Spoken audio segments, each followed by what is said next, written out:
You know, in Britain we're having a problem with Brexit because we've got a Prime Minister that's delivering checkers and nothing to do with Brexit. And now we've got Aaron Banks, who ran the Leave.eu campaign, being investigated by the Serious Fraud Squad or the Crime Agency or whatever, which basically seem to be generating crime and not investigating it. No, we won't investigate burglaries anymore or rapes, but we will investigate you if you use hurty language.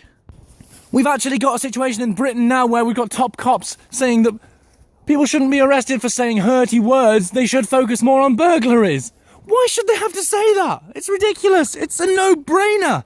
But the police have no brain. So over here we've got Brexit being scuppered because of George Soros. And the reason that Remain had so much funds to put into it, now they're trying to sue, now they're trying to actually criminally indict, trying to actually prosecute Aaron Banks. But they're completely content to leave George Soros alone in all his funding, which was much, much more. It was much higher, the funding for Remain. But because it's Soros, you can't touch it. Just like Lou Dobbs losing his job in Fox recently because he mentioned Soros, he mentioned the corruption linked to the caravan and the NGOs. That is the clue word, corruption, right? It goes everywhere with Soros. He might be legally allowed to do these things, but he is destroying the world and making the world. He's just bought up the whole fucking world, now he's closing it all off. Why do we have to let this man close off society? Why do we have to let him lock us down? Because quite frankly, I'm sick of talking about Soros. I'm sick of it. I hate him. I hate hating him. It wastes energy. He can barely talk. He's a cripple. He's a twat. He's just, every time you see him, he's just like, what is he? Why do you all have to worship him? Because he's a billionaire? He's worse than Blofeld. He should be dropped out of a helicopter into a chimney, just like Blofeld. Thank God for Fox News and Tucker Carlson. Not Shepard Smith, he could go. But Tucker Carlson was the only one revealing about the migrant caravans and how it's mostly men, not mothers, because CNN will go on and say, oh, it's mothers, not monsters. And Don Lemon will say, yep, the problem isn't these caravans, the problem is all white men. Let's stop discriminating and let's blame all white men. And nothing will happen to his career because of that. Just like Hillary can say, oh, I know all black people look alike, and nothing can happen to her because of that. It's a double standard. You know, Roseanne makes a joke, she loses her career completely. No, it's not on. We've had people in the UK losing their jobs now, corporations, etc., Waitrose. You know, this guy made a joke in private about killing vegans. Suddenly he's lost his job. I wish someone would. So if you say that vegans look pale, gaunt, unhealthy because they only take 6 minerals of the essential 60 that you're supposed to every day, then that becomes hate speech. You're gaunt and undernourished, and you're being hateful. When Soros' name comes up again and again in absolutely everything, in every country, you know, from Macedonia, Russia, Ukraine, just China, even in Hong Kong, those protests, those artificial protests to distance themselves from Shanghai were Soros funded. The Open Society, Tides, MoveOn.org, BLM, you know, all these groups are Soros funded agitator groups. And that's what Owen Jones claims to do now. He has a website on his Twitter thing called AgitPod, or a Gitpod, as I like to call him. But it basically stands for agitator, which means provoking violence. So they're promoting violence, advocating violence, and that's just allowed now. You are allowed to promote violence if you're a leftist, but if you promote violence, or even say that you agree with violence and you're on the right, God help you, you'll have the book thrown at you. And sadly, the book will be the Quran.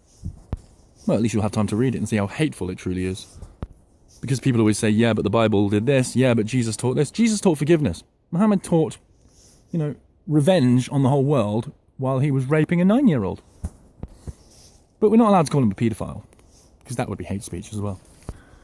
Do you see how much our hands are tied behind our backs and we can't do anything? We're thrashing around wildly, tied to the bed, and we can't move.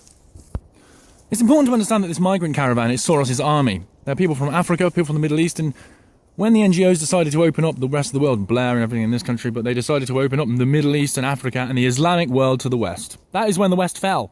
And now we're in the process of the West falling. And we watch it every day. We see it all the time. We see our civilization falling to Islam. We see the country falling to Islamization. We see 230 Sharia courts. We see a Muslim mayor. We see a Muslim home secretary. We see ghettos, places where you can't buy houses because you're the wrong religion. Quote unquote, you're the wrong religion. That means you're not a Muslim, so you shouldn't live there. You get child brides in this country now. You can talk to people, you will talk to someone who knows something terrible that's happened that's been permitted in this country that wouldn't be permitted in from any other culture. But the judiciary has been converted by common purpose, and now they are appeasing Sharia. I don't think enough people are going to find out about common purpose. The damage is done. The police were subverted, the judiciary's been subverted, now all the other countries are, and people still fight over what it is. It's Freemasons, no, it's common purpose, no, you're just racist, no, this. We're never going to solve what's happened because they've been far too efficient at taking us down. And we've just been bickering and fighting with each other. They've been far too efficient at wiping us out, so we don't have a voice. And right now, they're taking away all our voices. They're locking down society. They're removing Gab. They're removing anyone's opportunity to have any kind of new thing like YouTube or Twitter equivalent because the free market cannot survive. It cannot exist. It doesn't exist. What we have is a system of crony capitalism and rigged markets and artificial manipulation. We have algorithms gaming society to exclude people that they don't want in that society. So anyone that's promoting free speech, anyone that's promoting liberal values, truly liberal values as opposed to the illiberal ones that the modern liberals promote.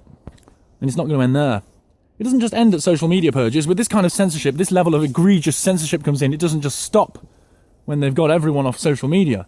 They will start coming to your houses, purging you from your positions, placing you in prisons, because this is a war, and they will not stop.